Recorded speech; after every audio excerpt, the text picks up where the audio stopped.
Affinity version 3 versus version 2 review 2025. What's new and should you upgrade?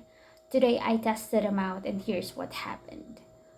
If you're deciding between sticking with what you have or spending money on the new version, this breakdown will save you time and help you choose confidently.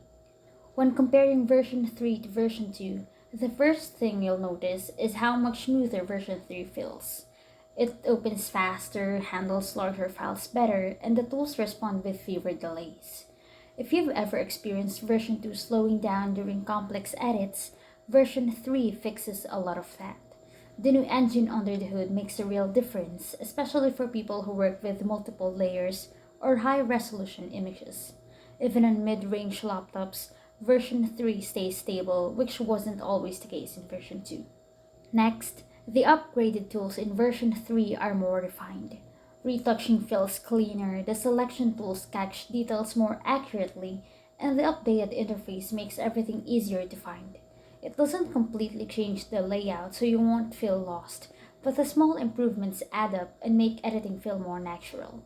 If you rely on precision tools for design or photo work, these upgrades give you more control without complicating the workflow. One of the biggest changes is how version 3 handles cross-app workflow. Moving between photo, designer, and publisher feels more connected. The apps communicate better, and switching tools across them takes fewer steps. If you use multiple Affinity apps for a project, this alone saves a lot of time. In version 2, it was functional but not as seamless, especially when juggling revisions or jumping between different file types. The question is whether you should upgrade. If you're a casual user who only uses basic tools, version 2 can still handle everyday edits without any issues.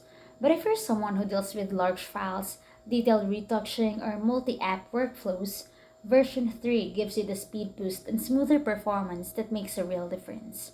Version 3 feels like the version designed for creators who want fewer slowdowns and more efficiency. So the bottom line is this: upgrade if your work demands performance and precision. Stick with version 2 if your projects are simple and you don't feel limited.